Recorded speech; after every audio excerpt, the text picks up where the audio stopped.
씹어야 되잖아. 죽이는 응? 죽이는 당연히 그거는 한 나라가 통일할 수밖에 없던 명분을 만들어야 되니까. 그러다 보니까 그 진나라에 진시황에 대해서 욕을 많이 해놨어요.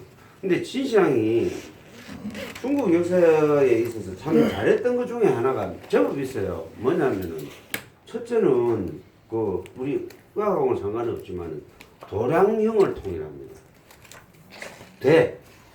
대를 통일을 한다고. 그 대를 통일하는 제일 큰 이유는 뭐냐면은 세금을 공평히 거두기 위해서 대를 통일해요. 그런데 가면은 쌀 이만큼의 쌀 한 대, 밀 이만큼 보리 이만큼의 보리 한 대를 세금으로 거다라고 돼 있는데 그게 고을 사도에 따라 가지고 걔가 이만한 데도 있고 요만한 데도 있다 이 말이야. 옛날에도 대비가 밑에 깔아갖고도 하잖아요. 그러니까 그게 통일했다는 게 굉장히 큰 의미가 있어요. 사실 이 정치 경제학적인 측면에서. 그 다음에 진시황이 잘했다는 것 중에 하나는 왜 분석행류 사건을 일으키냐면은 그 시대에 제자백과라는 이야기 들어보셨잖아요. 온갖 이론이 다 많은데 이리 들어오면 이런 말이 맞는 것 같고 저리 들어보면 저런 말이 맞는 것 같고 이거저거 합쳐보면 완전히 중구난방이고 개판이 되니까 그러니 지식인들 소위 머릿속에 든 것만 갖고 일하는 놈들은 필요 없다. 실제로 실행하는 놈을 해라. 이래서 그 책을 불을 태우는데 거기서 안 태운 책들이 있어요. 분수경류 예외로 남겨둔 책이 농사 짓는 책하고 의학서적하고 그 두 개는 안 태웠어. 나머지는 다 태워버렸어. 그러니까 이제 전체적인 측면에서 보면 이 이론도 필요하고 저 이론도 필요하고 그렇지 않습니까? 반대하는 사람도 있어야 되고 찬성하는 사람도 있어야 되고 이렇게 해야 이제 장기적 미래가 발전을 하는데 어쨌든 그런 것들 싹을 잘랐다는 점에서는 잘못된 건 맞지만 어쨌든 의학서적하고 농업서적은 그대로 남겨둔 거예요. 그리고 오히려 그걸 집대성을 해버립니다. 그러니까 그 시절에 사실 그 전에 전해져 내려오던 구전으로 전해져 오거나 또 그때는 종이가 발명되기 전입니다. 그러면은 기록이 어디에 남았을까요? 손이 많은 죽간이야. 나무에 하든지 대나무에 하든지 써가지고 끈으로 묶어갖고 쓰는 그런 죽간으로 만든 책이란 말입니다. 거기에 기록이 됐을 거라고. 거기에 의학서적이 그 전에 구전으로 전해 내려오는 것들이 이제 통일이 많이 됩니다. 그때 보면은 그래서 나오는 얘기가 황제내경은 어떤 현식을 빌리느냐 하면은 황제가 또는 황제의 그 신하들이 의학 관련된 신하들에게 서로 질문을 던집니다. 이럴 때는 어떻게 되는 겁니까? 물으면은 아주 똑똑한 신하가 대답을 해줘요. 이런 식으로 치료를 하세요. 이런 병이 있을 때는 어떻게 합니다. 이런 식으로 치료를 하세요. 이렇게 되어 있는데 크게 두 가지예요. 소문하고 영추 두 가지로 책이 나눠져 있는데 대략 이렇게 생각하시면 됩니다. 영추경은 침경이다. 침과 관련된 책이다. 소문은 침을 제외한 나머지 그 의학서적이다. 그렇게 생각을 하시면 됩니다. 그리고 거기에는 의학뿐만이 아니고 자연의 이치까지 같이 담겨져 있어요. 사계절의 이치까지 같이 담겨져 있어요. 무슨 얘기냐면은 의학이라는 그 자체가 우리가 흔히 말하는 사람 몸, 동물의 몸이라는 그 자체가 자연의 이치와 똑같기 때문에 자연의 이치마저도 그 책에 담겨 있는 겁니다. 어쨌든 그렇게 알려져 있는데 그 영추경이라는 책이 없어집니다. 없어져요. 그래서 약 1000년 동안 중국에서는 영추경에 대한 언급이 없어져요. 또 실제로 영추라는 말 자체도 없었고 이름은 언제 붙여졌는지는 저는 모릅니다. 그런데 그 영추경이라는 게 고려에 있었던 거예요. 원본이 고려에 있었는데 그때는 이름을 고려침경이라 그랬었어요. 그 전해 내려오는 말로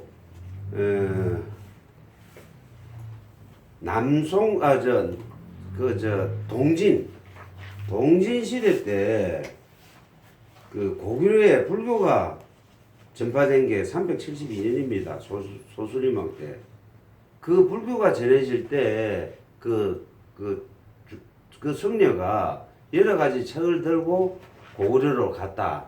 그렇게 돼 있어요. 근데 거기에 포함되어 있었다라고 얘기가 전해지는데 그게 사실인지 아닌지는 정확치는 않습니다. 그런 얘기가 전해지긴 해요. 어쨌든 고려 침경이 다시 송나라 때 중국으로 갑니다. 고려 침경에 대한 언급은 그 이후부터 또 나오는 거예요. 근데 둘 다 형식은 그래요. 황제와 신하 사이에 문답식으로 주고받는 거예요. 그 보면 이제 이런 그래서 보면은 무슨 편 쭉 나오는데 우리는 이제 친구사를 지향하는 사람이라 진경을 위주로 이제 설명을 좀 드리자면은 고려 천경을 다 뒤져봐도 그 영추경이라고 하는데 침 놓는 방법에 대해서 쓰여 있는 곳은 한 군데밖에 없고 몇 보는 방법에 쓰여 있는 곳도 한 군데밖에 없어요. 그게 그 영추에 있는 종시편입니다. 종시 시작과 끝이는 끝과 시작이라는 뜻이죠. 이제 어디서부터 시작하고 어디서부터 끝이 나느냐. 그 뭐냐면 사람 몸의 기의 흐름이 어디서 시작이고 어디서 끝이냐 이 얘기인데 거기만 유일하게 침을 어떻게 놔라. 그 다음에 맥을 어떻게 봐라는 얘기가 나오는 거예요.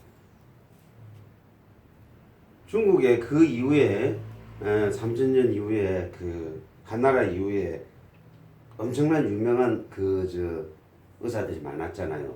편작이라든지 화타라든지 다 들어보셨잖아요. 그런 유명한 의사들이 책도 많이 쓰고 그 이후에도 많은 책들을 썼지만은 그 의학 서적들이 전부 다 이 100%입니다. 전부 다 이 황제 내경을 언급을 해서 글을 다 씁니다. 기본이 황제 내경이에요. 그러니까 황제 내경은 동양학에 있어서 그냥 성경이다 바이블이다 이렇게 생각하시면 돼요. 그게 기본이고 자 자세한 것을 좀 적으려 더 깊게 파고 들어가려 하다 보니까 황제 내경에 이렇게 말이 나와 있는데 그것을 해석하는 책들입니다. 요 부분은 이렇게 해석을 해서 내가 자세하게 적었다 이거. 그게 책이에요. 그게 동양학서예요. 그래서 기본은 황제 내경이다. 모든 책은 황제 내경이고 여러분들이 앞으로 신구사가 예를 들어서 정식으로 뭐 우리나라 법인 만들어서 시험을 치게 되더라도 여러 가지 의학 관련 지식을 배울 겁니다. 그렇지만 황제 내경에 다 있는 건 소리예요. 그것만 정확하게 보시면 다른 건 필요가 없어요. 그게 해석이 안 되는 부분을 이제 다른 분들이 해석을 좀 많이 해놨어요. 그 예를 들어서 편작이라는 사람이 썼다고 알려진 그 난경이라는 책이 있어요. 난경은 무슨 난자냐면 어려울 난자. 어려운 문제. 난경 69개를 적은 81개가 81난. 난경 81난이 있어요. 어려운 문제 81가지에 대해서 해석을 해놓은 게 난경이에요. 무슨 어려운 문제? 황제 내경에 나와 있는 그 글귀 중에서 어려운 부분 81개를 빼놓은 거예요.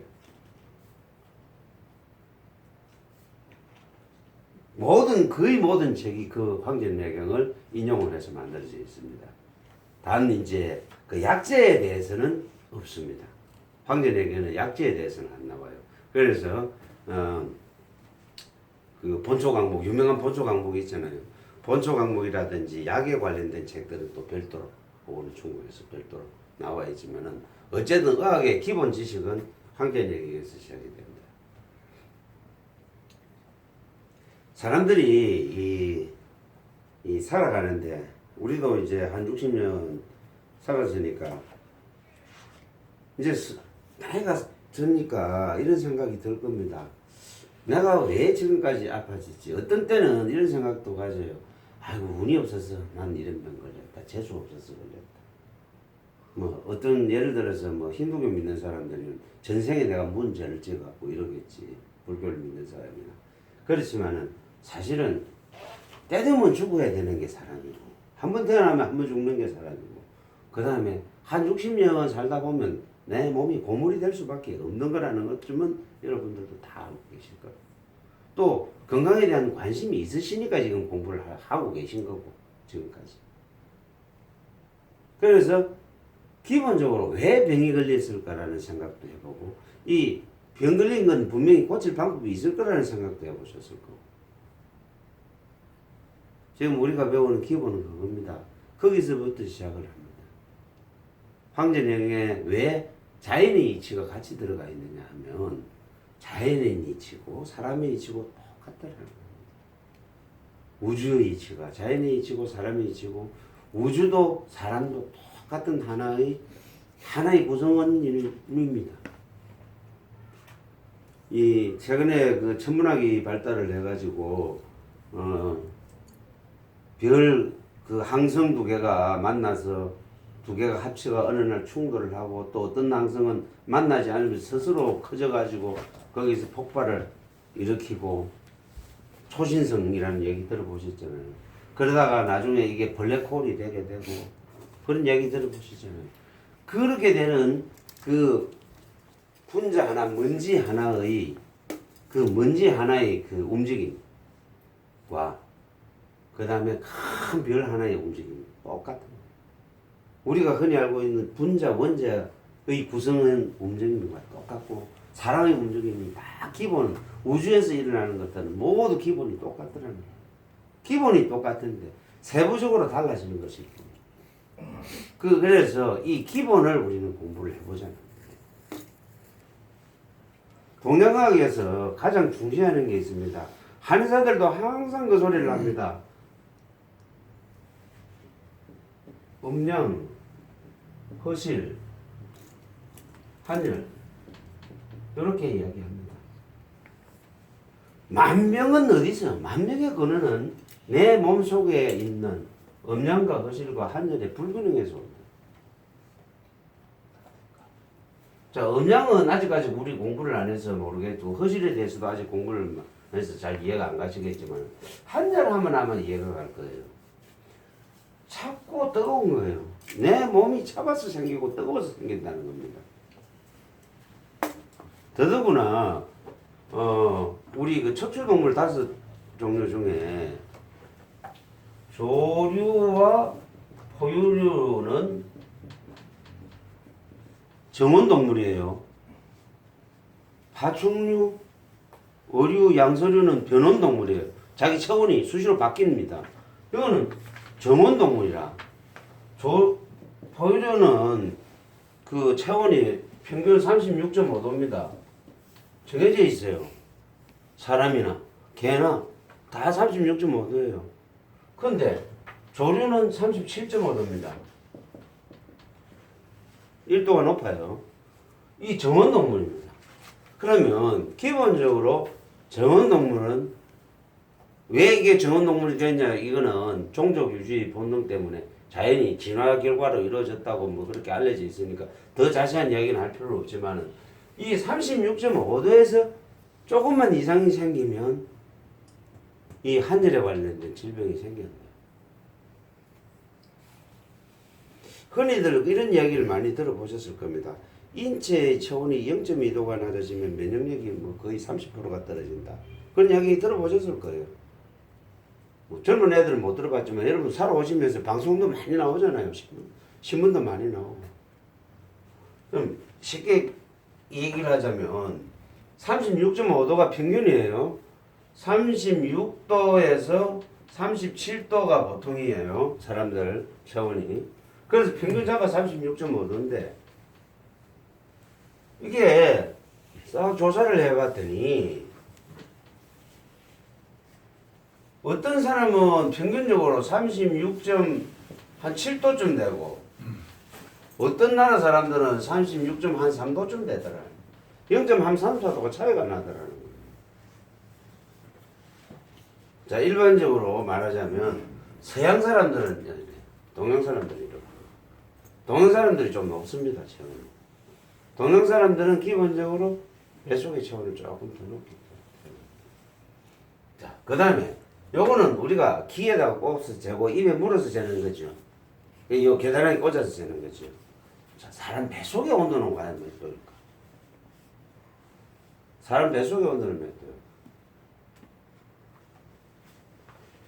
사람 뱃속의 온도를 재볼 수가 없습니다. 구멍을 뚫어갖고 거기다가 온도계를 갖다 꽂으면 잴 수 있겠지만 그 순간 바깥 기온이 공기가 들어가가지고 제대로 안 지지겠죠.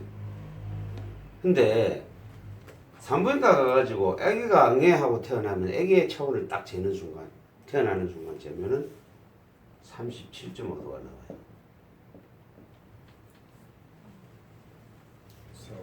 예? 새우가 그게 무슨 얘기냐면 엄마 뱃속의 온도가 37.5도라는 얘기예요. 온도 같을 거 아니에요. 뱃속의 온도는. 그래서 사람 체온이 36도에서 37도지만 뱃속의 온도는 37도에서 38도. 1도가 더 높다는 얘기예요. 뱃속의 온도. 장부의 온도와 우리 겉으로 우리의 재는 온도가 다릅니다. 그럼 이 온도에서 우리 겉으로는 똑같을지언정 이 온도에서 조금만 변화가 있게 있으면 내 몸에 변화가 나타나고 그게 병으로 나타나요. 한열이에요. 뜨겁고 찬 데서 병이 생기는 거예요. 내 몸속에서. 병의 원인은 여러 가지가 있습니다. 그래서 한의학에서 병은 내인이 있다 그랬고요. 내인이 있고 외인이 있고 밖에서 생기는 원인. 예?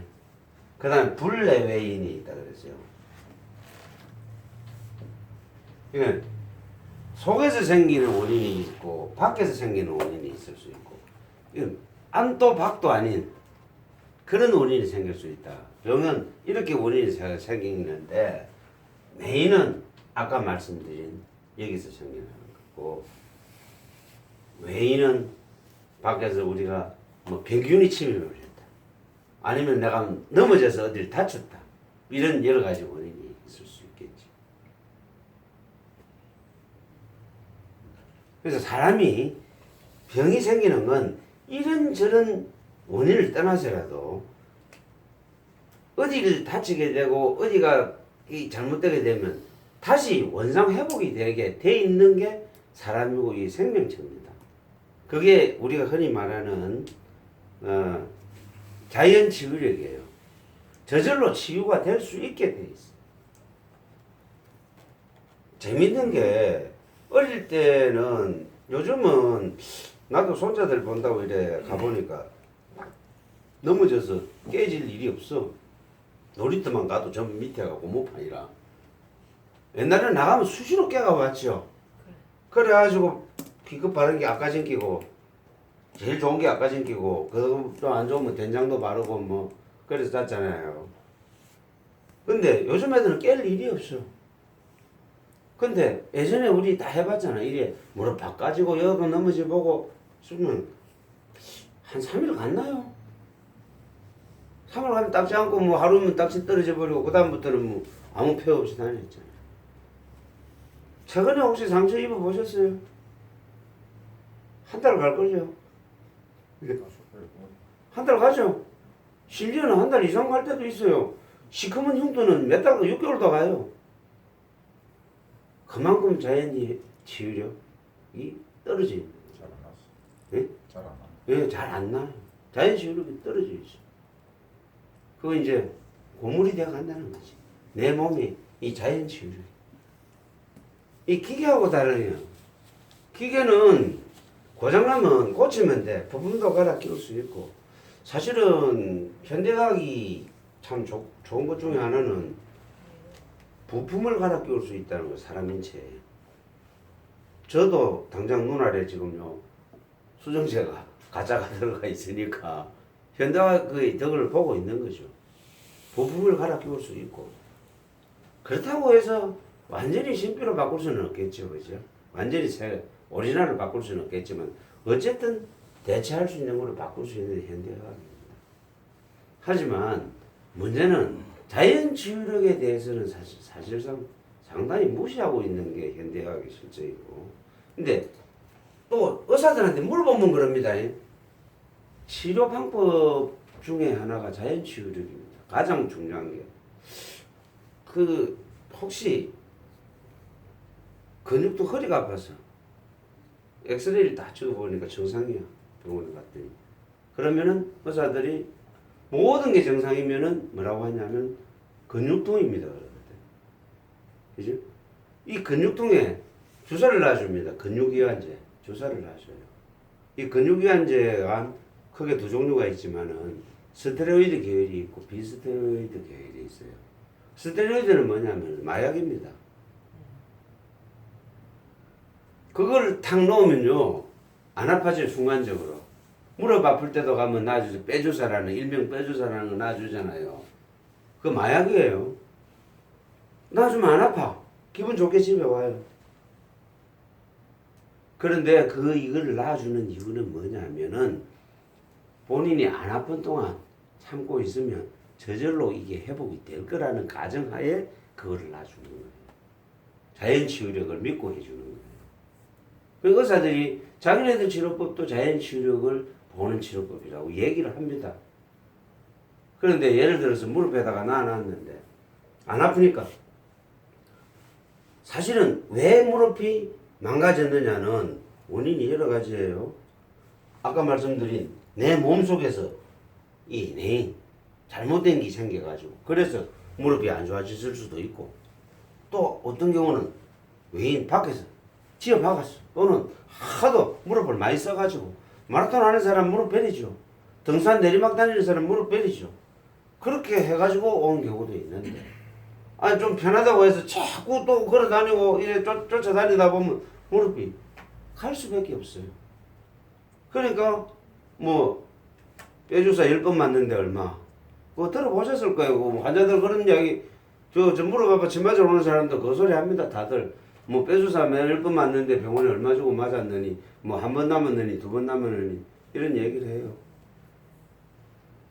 그런데 문제는 자연 치유력을 기대를 했었으면 의사들이 꼭 해야 되는 말씀들이 있어요. 제가 여러분들한테 앞으로 뭐 몇 달 후에도 꼭 이런 얘기를 드릴 거예요. 환자가 오면 사실은 의사는 병을 고쳐주는 게 아니고요. 나아갈 길을 가르쳐 주는 거예요. 길을 가르쳐 주고 이렇게 해야 되는데 이제 뼈주사를 놔줬었으면 당분간 쓰지 마세요. 이 주사를 맞는 동안은 가능하면 이 무리가 안 가도록 하세요. 라는 설명 한마디라도 던져주는 의사가 과연 몇 명이는데요. 10명 중에 한 놈이라도 있느냐 이 얘기예요. 여러분들이 침을 넣으실 때도 항상 그런 얘기를 해주셔야 되는 거예요. 침을 놓는 건 역시 치료를 한다는 게 아니고 그 사람이 제대로 자연치유력을 발휘할 수 있도록 해주는 거예요. 침은 딴 거 아니에요. 자연치유력을 최대한 발휘할 수 있도록 만들어주는 게 침이에요. 우리가 지금까지 몰랐지. 자연치유력은 어떻게 하면은 자연치유력을 발휘를 못할까? 고물이 돼서 그래. 고물인데 귀한 고물이더라도 자연치유력을 발휘할 수 있는 방향을 조금 해주면 도움이 된다 이거예요. 그러니까 당연히 나이 든 사람들은 치료하는데 시간이 오래 걸리고 젊은 사람은 치료하는데 시간이 짧게 걸릴 수밖에 없는 겁니다. 또 이왕이면 병 중에서도 걸린 지 얼마 안 되는 병들은 빨리 고쳐지는 거고 오래된 병들은 고치는데 시간이 오래 걸릴 수밖에 없는 거예요. 이 세상에는 만능의 의학이 있을 수가 없습니다. 여기 가면 내 몸이 기기 좋아질 거다. 뭐 못 고치던 병도 고친다. TV에 한 번씩 보면 요즘은 그런 돌팔이들은 안 나와. 일침 한의원 하면서 가서 침 한 방 놓으니까 앉아있던 놈 넘어져 있던 놈이 벌떡 일어서고 예? 안전벨트 일어서고 그게 가능한 일이라고 생각을 하십니까? 근데 그걸 사람들은 믿어요. 순진한 사람들은 그걸 믿어요.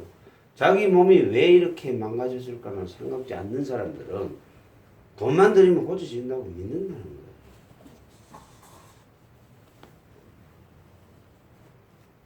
우리가 여기서 공부하는 것은 우리 몸은 어떤 균형, 어떤 식의 메커니즘을 어떻게 움직인다. 그거를 우선 공부를 하면서 그래서 어디서 잘못돼서 이런 병들이 생겼다. 그러므로 어떤 식으로 조치를 해주면은 이게 좀 더 좋아진다. 이것을 공부하는 겁니다. 그러면 만능은 있을 수가 없어요. 이 세상에 아마 내가 모든 병 다 고쳐주겠다라고 나서는 사람이 있으면 그건 사기꾼이에요. 그리고 어디 가서 돈만 들이면 고치겠지라고 믿는 사람이 있으면 그 사람은 도둑놈 신부예요. 여러분들은 가능하면은 환자들을 대하실 때 앞으로 많은 환자들을 아마 보게 돼 있을 겁니다. 하다 보면 본인이 여기서 직업적으로 침을 안 놓는다 하더라도 배워서 하다 보면 주위에 어떤 사람들이 어떤 병으로 고생하는 사람이 있으면 저 병은 이렇게 고쳤으면 될 텐데 라는 그런 생각이 들면 자연히 그 환자들을 접근하게 됩니다. 접해지게 됩니다. 그럴 때마다 가장 그 기본적인 원리를 잊지 마시라는 얘기를 하고 싶어요. 이 한국침술연합회 모임을 오랫동안 해보니까 거기도 가보면 참 사기꾼들 참 많아요. 장사꾼들 참 많아요. 그래서 이런 생각을 가끔 해봅니다. 우리 친구사들한테 가장 수건이 뭐냐면은 이 친구사 제도가 법제화가 돼서 나라에서 정식으로 친구사들 시험도 치고 그래가지고 자격증도 줘서 우리 합법적으로 침을 놔보고 그러고 싶어요. 그런데 그렇게 됐다고 치더라도 이게 좀 걱정이 앞서는 게 뭐냐면은 이 사기꾼들이 장사에 의해 먹을 놈들이 분명히 나타난다는 거죠. 6년을 공부하는 한의사들도 사기꾼들이 얼마나 많아요. 6년 공부에 인턴, 레지던트 12년 공부하는 의사들도 사기꾼들이 얼마나 많아요. 그런 반에 이 겨우 2, 3년 공부해가지고 이게 내가 침 좀 놓을 줄 안다고 모든 침이 만능인 것처럼 생각을 해가지고 그런 식으로 사기치는 놈들이 분명히 나오게 돼 있으니 그것도 걱정이긴 걱정입니다. 그래서 여러분들은 그렇게 안 돼주셨으면 하는 그런 바람도 있습니다. 가장 기본은 그 원리에서 시작을 하는데 그렇습니다. 그 원리가 어떤 원리냐? 아까 제가 말씀드린 한절이 기본이지만 이 한절은 또 허실은 뭐냐면 허하다 실하다. 딱 어릴 때 보면 요만한 꼬마가 따라했는데 그놈 실하게 생겼네 그러잖아요. 그 실한 거고 그놈 약하게 생겼네. 그럼 허한 거 그죠? 허하고 실하고 이것도 상반되죠 서로. 한열도 뜨겁고 차고 상반되죠. 음과 양도 상반됩니다. 요 두 개는 사전에 우리 의미를 잘 아는데 사실은 음양의 의미는 잘 몰라요 사람들이. 동양 사람들은 음양의 의미를 압니다. 왜냐하면 어릴 때부터 하도 듣고 자랐으니까.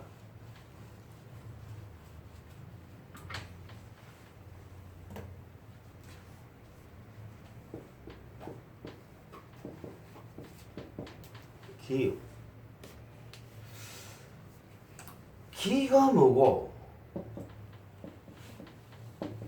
도가 뭐고 동양 사람 알죠? 기가 뭐고 도가 뭔지. 근데 설명해보라고 하면 할 수 있겠어요? 네? 여러분 기를 한번 설명을 해보시고 도를 한번 설명해 보세요. 동양 사람들은 어릴 때부터 접하는 말이에요. 도사. 네? 도라면 뭔가 야릇하고 그 신비주의적인 그런 면. 이것도 마찬가지 좀 신비롭잖아요. 그죠? 그래서 그 요새 서양 사람들이 좋아하는 말 중에 하나가 영어로 이래 쓰는 거 있어요. 제안하는 거예요. 이 선이에요, 선. 참선할 때 하는 선. 그거 사전적으로 설명해 보라 하면 설명할 수 있겠어요? 이게 서양 사람들이 동양 사람을 볼 때는 신비롭다는 생각을 참 많이 가져요. 이소룡 무술이 처음에 그 서양에 영화가 알려졌을 때 동양에 가면은 싸움하면 다 이기는 줄 알았지. 그 동양이 이 기공을 하고 그 다음에 수련을 하다 보면 그게 최고감인 줄 알았지. 그런데 UFC 해보니 뭐 동양은 아무것도 하겠든 서양 애들이 훨씬 강하거든. 싸워보니까. 근데 예전에는 그걸 굉장히 그들은 신비하게 생각하는. 근데 모든 동양 사람들이 기도 알고 선도 알고 도도 아는데 설명하라고 하면 설명이 안 되니까. 그래서 신비한 거로만 생각을 하고 싶다는 거예요.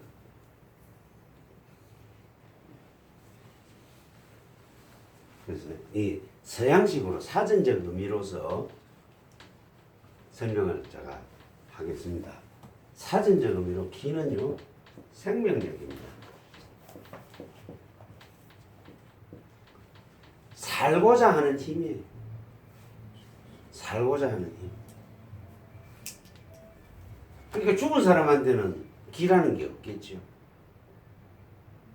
한 번 죽으면 다시 못 살려. 항상 말씀드렸지만 아픈 사람은 고쳐도 죽은 놈은 못 살려. 기는 생명력, 제일 쉽게 이해하면 생명력이에요. 그러니까 이 기 생명력이니까 여기에 자연 치유력이나 우리 면역력, 저항력, 요즘 코로나 때문에 오는 저항력, 면역력 다 포함이 돼요. 이게 생명력이에요. 그게 기예요. 그걸 이겨낼 수 있는.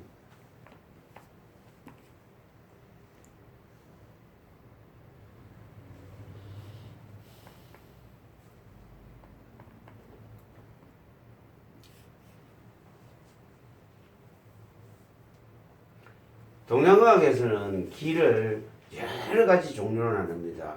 크게 천기가 있고요. 그 다음에 영기가 있어요.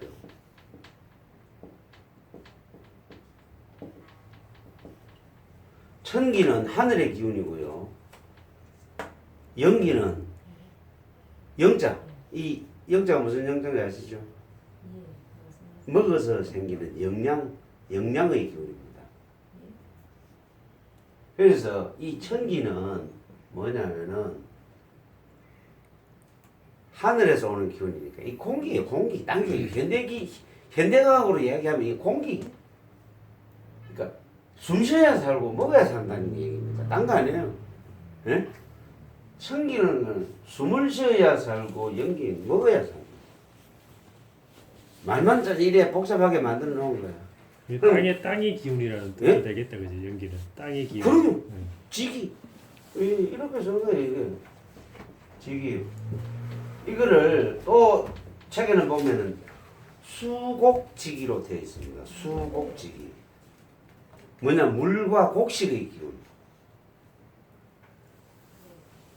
물과 곡식.